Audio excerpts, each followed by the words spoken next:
Hello, welcome to the Irish Independent. My name is Seán O'Connor. I'm joined tonight by Dan McDonnell. And Dan, you were in Dortmund this evening for England's huge Euro 2024 semi-final win over the Netherlands. But I think we'll kick off tonight's video with the news of the day, the big news of the day. There's a new Ireland manager, finally. Yeah, I mean, I wasn't expecting it today, Sean. I'm not going to lie. I was changing trains in Cologne, sort of trying to drop stuff at a hotel when word came through that something was coming maybe in 15 minutes' time. So it was, in fairness, it ticked the boxes for intro, late drama. It set the team for the day, really, in many respects. A lot of stuff written on the spot today, it must be said. Both in the day and at night. But yeah, look, it's over at least. I suppose that's one thing you can say. 231 days. Heimir, Hallgrímsson. We'll probably all have to get the pronunciation better, have to practice our spelling. No, there's 2 L's and 2 S's, and practice that. But yeah, I mean, I could sit here and say I saw it coming, but I wouldn't be telling the truth. I suppose it's a curious process. I was obviously writing about it today. The ultimate, I mean, the process will probably be judged at the end by how well he does, and that's always going to be the nature of these things.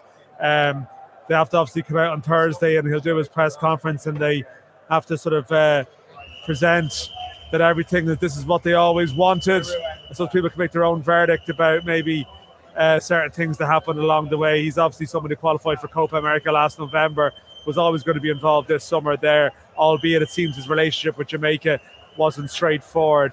But look, there's obviously 2 sides, but there's the process, which still isn't ideal how it's been handled, you would say, because players are going to be meeting him for the first time before games in September. But equally, I mean, you don't want to have one of these sort of a dismissive attitude towards someone from the start, a not in my backyard attitude to someone from the start, because he's a little bit left field and he's not someone that we know from maybe the Anglo-centric world that we inhabit. You definitely don't want to be that. And he does have international tournament experience, seems to be a quite good communicator. Obviously, his time in Jamaica didn't end well. He did some very good things at Iceland. And it's going to be a fascinating one, but not one that I expected. Yeah, it's going to be really interesting to see what himself and Mark Canham have to say at the unveiling on Thursday afternoon. Dan, just briefly, in terms of across the day, what's been the reaction like from the fans and people you've been in touch with? It kind of seems like a left field appointment, to say the least. Yeah, look, I'm not sure what the fan reaction has been, to be honest, but there obviously has been sort of look, I would have received quite a few messages from people in the game earlier on. It was along the lines of, wow, I didn't see that one coming. Probably similar to what a lot of people are probably saying in their own discussions. But it's certainly, and I'm at the point in this piece, it's not an old boys club appointment for sure. There obviously was quite a strong move for John O'Shea, for a lot of his teammates, ex-teammates. Along the way, we've had various comments about maybe a manager building towards Euro 2028, about maybe the benefits of an Irish appointment who knows the scene, knows the players. It's not that. It seems to be short-term, going off the press release. So it's not what people were envisaging. Obviously, there is international experience in there, which was touched upon. He does have experience with underage teams.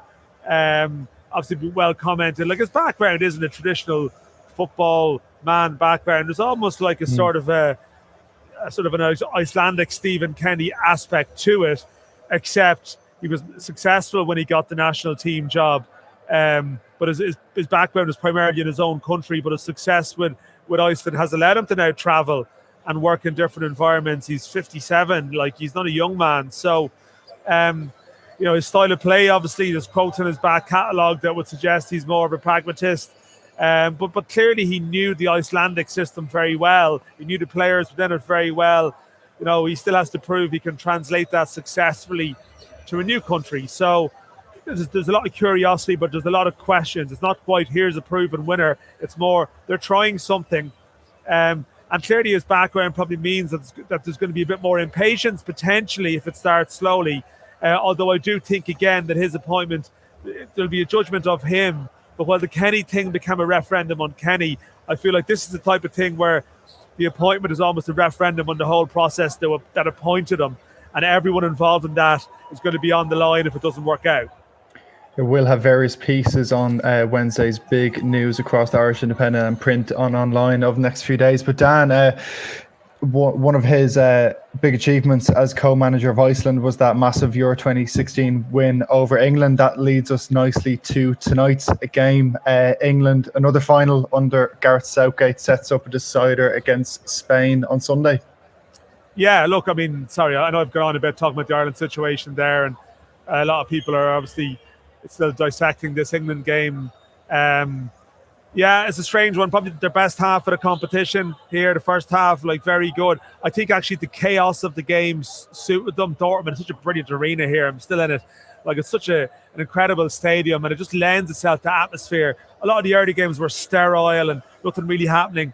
But also an opponent who probably set off England a little bit. And the mad thing about it really was that Netherlands had more success when they went a little more conservative. Like, England were sort of in their discomfort zone in the second half. And again, you think momentum in tournaments should make sense. Like, England had all the momentum in the first half, didn't score. They had that crazy, in my view anyway, decision that let them back into the game. But still, they deserved on the balance of play. Like, and it was almost when the Netherlands slowed the game down, England looked uncomfortable. The game, to me, it was almost slipping away from them. But then an individual moment from Watkins turns it. Obviously, it helps to have top quality subs to bring on that can do that. I think Spain won't be terrified. I think they probably have more control within themselves of the tempo of games. And I think Netherlands got control of this game. I think Spain will fancy themselves, but I don't know. There's something power in this English story it's hard to quantify. They're doing things that still don't really make sense. There was glimpses of what they could be tonight. The game seemed to be slipping away, and they've still won it. Well, hopefully there's a cracker ahead on Sunday, and I know you'll be there reporting on it as well. But Dan, that's great. Thanks for joining us this evening. You can keep up to date with all the latest football news and analysis with the Irish Independent. Thanks for watching.